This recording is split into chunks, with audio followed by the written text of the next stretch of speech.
नमस्कार मंडळी, मयुरीज किचनमध्ये तुम्हा सर्वांचं खूप खूप स्वागत आहे। आज आपण बनवतोय सुकवलेल्या काजूची भाजी।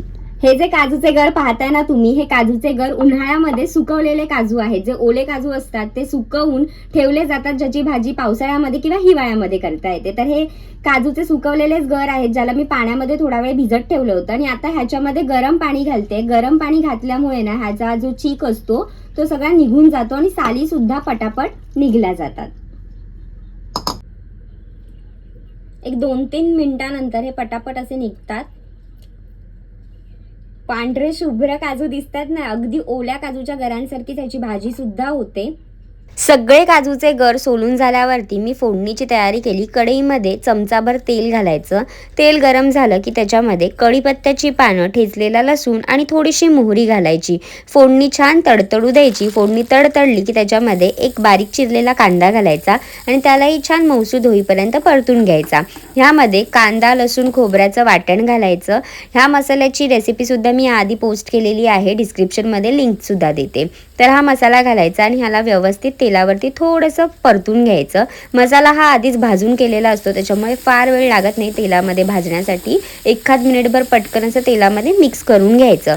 मसाला व्यवस्थित मिक्स झाल्यावरती त्याच्यामध्ये चमचाभर लाल तिखट, थोडीशी हळद घालायची आणि मी थोडंसं पाणी घालते, म्हणजे मसाला जळू नये आणि व्यवस्थित मिक्स होईल।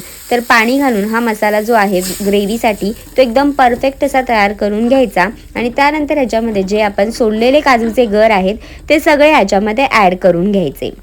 जर तुम्ही मयुरीज किचनला अजूनपर्यंत सबस्क्राईब केलेलं नसेल तर लगेच जा, सबस्क्राईब करा आणि बेल आयकॉनवर क्लिक करायला विसरू नका, म्हणजे जेव्हा केव्हा मी माझी नवीन रेसिपी अपलोड करेल तेव्हा तुम्हाला त्याचं नोटिफिकेशन मिळेल। तर आता इथे काजू व्यवस्थित मिक्स झाल्यावरती मी इथे एक बटाटा मोठा आकाराचा त्याला फोडीमध्ये चिरून घेतलाय, तोही घातलाय आणि चवीनुसार मीठ घालून हे सगळं मिक्स करून घ्यायचं। तुम्हाला बटाटा स्किप करायचा असेल तर तुम्ही करू शकता, पण बटाट्यामुळे सुद्धा ना काजूची भाजी एकदम टेस्टी लागते।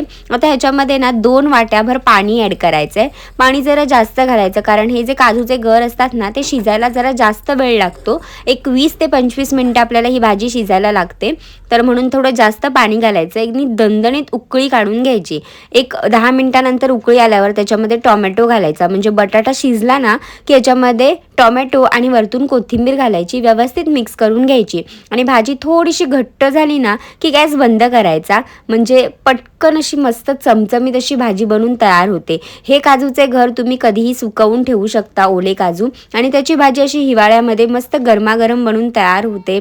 इथे काजूची भाजी बनून तयार झालेली आहे। तुम्हाला माझी रेसिपी आवडली असेल तर लाईक करा, शेअर करा आणि सबस्क्राईब करायला विसरू नका।